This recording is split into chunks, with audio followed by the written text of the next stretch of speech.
No, I said a wolf, not a rooster. A wolf. Yeah, this is where I got started. I remember being given Pokemon Ruby by my brother, and I wasn't this is the first Pokemon game I poured hours into. I watched anime while playing that inspired me to try new Pokemons.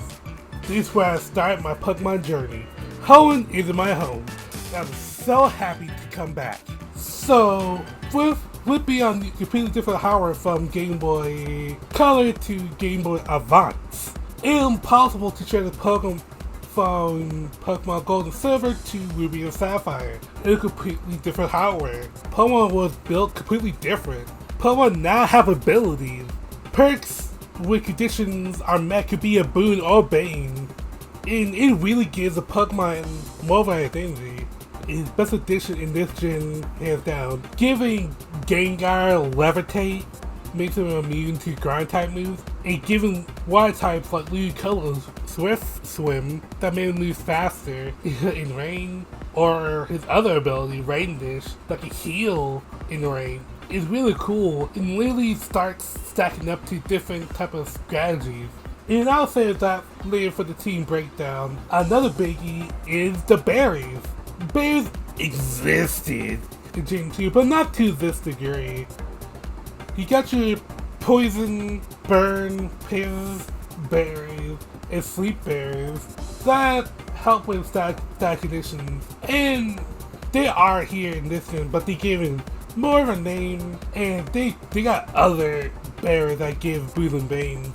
Another cool thing they added in this generation is the Pokemon Contest. It's a fun side mini game that you can do that basically we can test out your moves into 5 categories: tough, cool, smart, cute, and beautiful. And they have ranks from normal to master. And put yourself all the way into it, you can see why like trainers in the anime could dedicate the whole entire livelihood to it and train for it. It's fun, and also gives purpose to the most of all the other berries that add to generation, like add just for contests to build these Pokeblocks. It's fun, and my favorite thing they added in this generation is double battles. You get to send out 2 Pokemon at the same time. Opened up lots of strategies with moves being added and readjusted, like helping him to boost up your Pokemon that you serve that hurts both Pokemon on the other side. It's my favorite thing in the series, and nowadays Double Battle is what they use in VGC. And not to downplay how these new additions and items and ability affect single battles, but there's a lot, but I can't get into it because Smuggle will yell at me again. They're very mean to me. But in the main game, double battles are very rare and only slightly more common in Pokemon Emerald. In Ruby, you're only dedicated to like one trainer after every 5 routes, and just like a pair of twins or a very timed trainer sync. Yeah, so it's really not recommended to change your team around double battle synergy. I'm not giving my God of War helping hand for the campaign. Maybe post game though. I could be playing Pokemon for today's adventure, so let's get into it. So we start in the movie truck just to move into a town that we just leave anyways. We go say hi to our neighbors and we walk outside of town to see this guy being attacked by a dog. So quickly got one of the new starter Pokemon actually the Mudkip and naming him Balfu. Actually, I can be naming Pokemon after Persona characters. After you take down the Puchiana, he lets us keep it and asks if you want to help him set up the Pokedex. He's like, yeah, sure, why not? Might as well get the badges since he had it. The gym lead. To be honest, I forget most of them. They're my second least favorite pack of gym leaders. And I really hate pulling them Pokemon Masters, especially Lisa and Tate.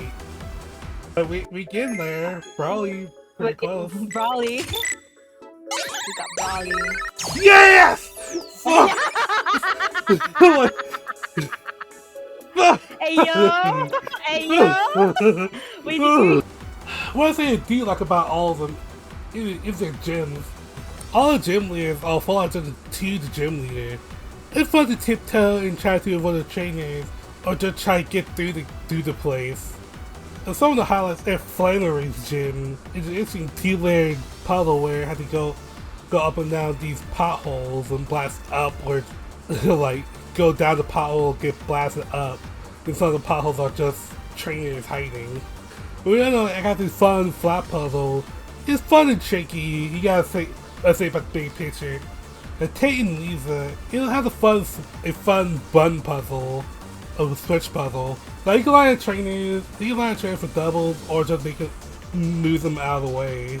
And some other fun ones is like Norman, where you get to choose your own adventure. They tell you what challenge. Oh, the last gym leads where you have to step on all the ice chips without falling through. But that's how you can make it a little passion with me. And all the gym leads still present a good challenge overall. But I choose Mudkip. They especially dominate Watson and Roxanne. If you can handle them. And Waltz.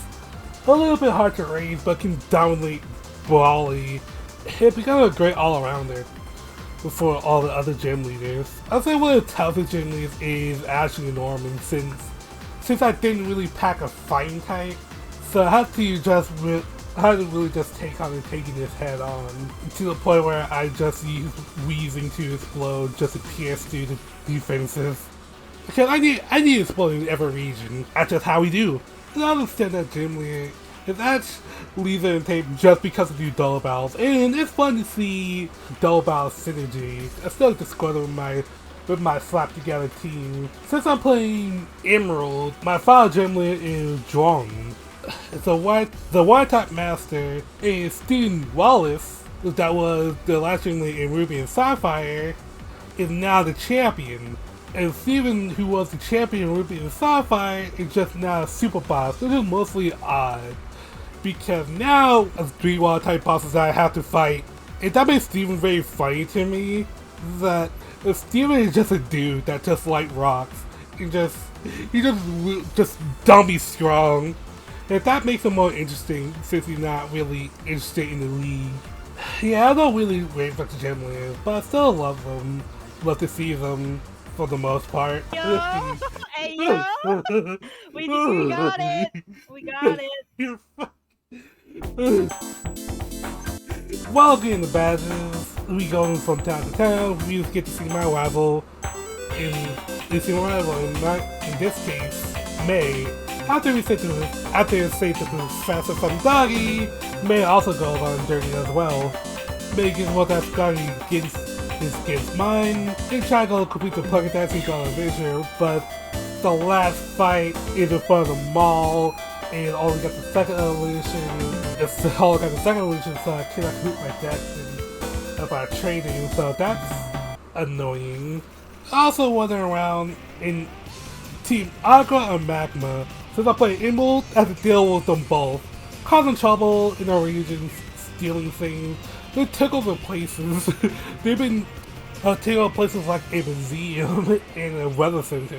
Even though at the museum, while being taken over, I had to pay a fee. Like, what? At least the weather center give me a cat form. But all the operation and thieving is for the bigger plan and expanding the land and sea. Guess which one I want to do which. With Groudon and Kyogre. As I the efforts, even with the help of Steven, it's very fun to battle alongside him in Emerald. I even pull it to the bases, but they managed to steal the red and blue orb. But the team's still the one color. Kyogre and Groudon just end up pissing them off and just having them fight causing crazy weather that happened all over the place. And now we have to go get the third super ancient Pokemon with Quava. To go chill out after a very lengthy climb up this building. And all this is just going out in so topless city. We call the Amy boys. Archie and the leaders, Archie and Massey, agreed on the mess up and make their choose and return the orbs. I really like Team Aqua and Magma, especially with Emerald having the two teams being at odds with each other. And I really like it's really fun the fun stiffness of effort to a small town. That operation gets bigger and bigger to even try to take down the spaceship. And I think their team design is kind of peak over here, especially with the logos when you battle them. Alright, got my 8 badges, and the local team have been taken down. Time to take the Elite Four. The Elite Four. My Elite Four. My first Elite Four I can never forget. Sydney. Every one of them is a heavy hitter that made to Henry. For Yobi, they have Pokemon to affect you with every stat condition with her ghost types. Glacio, a very taking team for the least defensive type. But fire types are very rare, and fire types are very uncommon, so Blaziken is not a 1% win, especially if you're worn down after the last two. And half her team is water, so how to deal with that? And Drake, the local Dragon Noble, all around, not clowning around. Shogun? Dragon types don't play in the generation. Better get those Ice Beams ready, or you wouldn't head of the battle. This all beat me as a kid, more so than Lance. It's funny that this is the first generation that Dragon gets to be the powerhouse they're always meant to be. Now time for the true champion, Wallace. The best of the best with the water type. Get those funnels ready. Not just like Drake or even Steven, but still, it's a really hard time. Don't let this guy act right. It's just all over. It's just all kind of annoying. Especially when you got the takiest and hard-hitting water types in the game. Out of the 3 water type bosses, of course Wallace is the hardest. This is the Elite Four that I beat the most as a kid. I will always be the hoenn champion. Alright, time for the roll call. I named them all after Persona characters, so let's go. Baofu, my Swampert, the best water type in the game. Guadagar is a powerful combo, and that's why I select Wish Cash. Fuka, my god of war. Fuka is my main mage. Also great type. Very powerful, very good special attack. And allow me to skirt around not having a grass type with magical leaf. She was very hard to raise with all to be my second Pokemon. But after the hard work, it's so hard to raise her with the game with only being my second Pokemon, with also the move. But she was so amazing from mid to late game. Let's just keep going. She just got this game a wrap. Ryuji, my Makago, my slow little slugger. I never used a Makago before. I thought it was fun to see how it works, and it definitely delivered. Definitely delivered well in my fire type. It was very handy too. Yukino, my Skami, and it's on Kino. I heard it's gotten really good, but like dang, Yukino with the smashing Elite Four with 3 layers of spikes and arrow ace. My Absol, my Glass Cannon, that I have really used it for also. She can hit really hard using her physical attack stat. Using her is crazy fun, but goes that easy. But we're so during Elite Four when I need it the most. I love this team right here. That's for the story. I've been in the league, beating the team. Not time for the real game, the post game, the optional stuff. That's why I spent hundreds of hours in. He get the Reggies after he got away from this completely optional town in this completely alternate route. You would go underwater and find this cave that have messages written in Braille.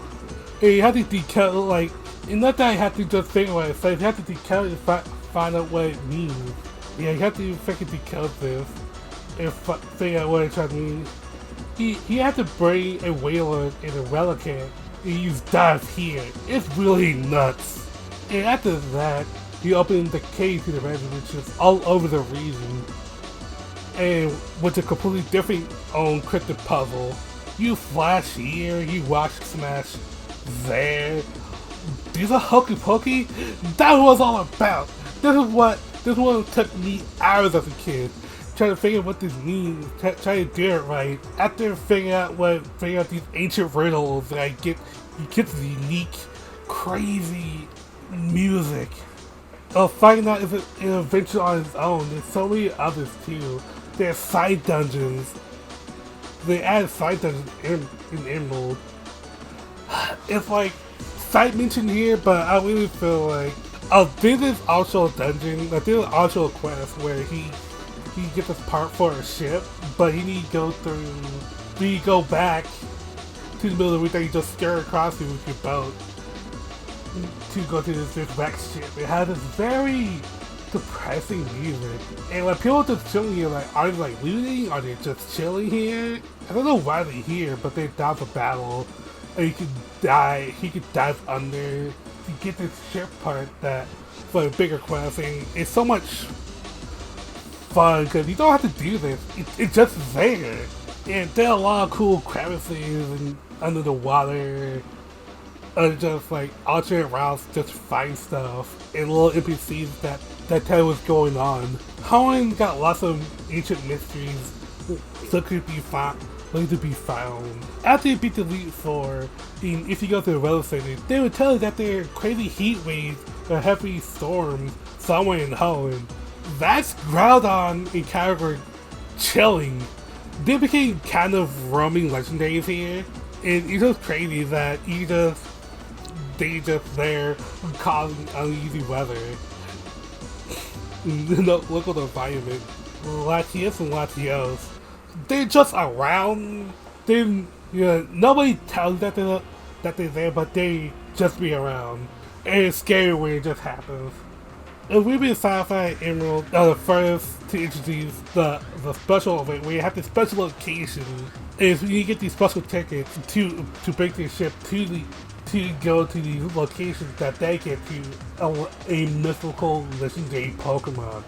There's lots of special islands. Since I play Emerald, all the Game Boy events all in one. There's special island, Birth Island for Mew and and there was this special island for Deoxys where I can solve this little white puzzle. In Latias Oath, or the opposite version that you have, you can just encounter it here on this island. And there are little interactions and puzzles. But after Fire Elite 3, they introduced the Lugia and Hutland event. We have this big island that can go up and down. There's no Pokemon here as well, but it's just this big area that's just made for these two Pokemon. You just so out of the way to get these birds. It's fun to catch them and go away for these birds. It really feels like a great adventure. I've gone this crazy movie quest to get these Pokemon. Another, a closer that Emerald at is the Battle Frontier. It's a crazy place for players that are looking for a real challenge. It's all out, balls out. Once you get mid-challenge, we're talking about max IVs, competitive strategy, and synergy. But it's something I will get into another video here, but it's really pretty fun. My two favorite facilities are Battle Pyramids, since you get to run around and use limited items. And then the Battle Snake place, the Battle Palace, where you just like a choosing all adventure risk assessment. But I really can't get into right now because I'm saying that for a different kind of video. All in all, I can't help but love the third generation of Pokemon games. This is where I began. This is my first Pokemon game where I spent hours in, looking to solve mysteries, just hanging around, searching for Latios and Latios, just chilling, enjoying the weather, exploring the rich and deep region of Hoenn. Lots of fun battles that introduce the very clean and vibrant art style that pretty much with the style that I grew so fond of today. And I love the Battle Frontier. It's a great place to push your Pokemon to the limit. I really hope like this game comes to Switch or in some Master Collection where I can just drop them off in Pokemon Home or some shit. I can't help but to love Hoenn so dearly. Pokemon Emerald, Ruby, and Sapphire is Pokemon to me. But Pokemon for me is all about the exploration and dungeons, and I really love that so much. And I really love having Bowser just have fun to catch my Pokemon. Thank you for joining me for another Pokemon Master Journey. I'm really gonna talk about Pokemon Coliseum XD and Fire Red Leaf Green. Don't worry about that. But yeah, see you guys later. Oh yeah, like, comment, and subscribe. Oh yeah, a shout for Sophie, Sophia Ebby, for that little cameo. I'll put her stuff down in the description down below. She's cool. See you guys later.